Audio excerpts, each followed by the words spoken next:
ফ্যাসিস্টরা পালিয়ে গিয়ে আবারও দেশে বিশৃঙ্খলার পায়তারা করছে বলে মন্তব্য করেছেন বিএনপির কেন্দ্রীয় কার্যনির্বাহী কমিটির সদস্য এস.এম.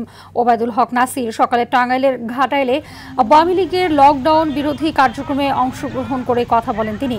বলেন, দেশকে ধ্বংস করে স্বৈরাচার ফ্যাসিস্টরা পালিয়ে গেছে। লকডাউন ঘোষণা করে এখন চোরা গুপ্তাভাবে বাসে আগুন দিয়ে দেশকে অচল করার অপচেষ্টা চালাচ্ছে।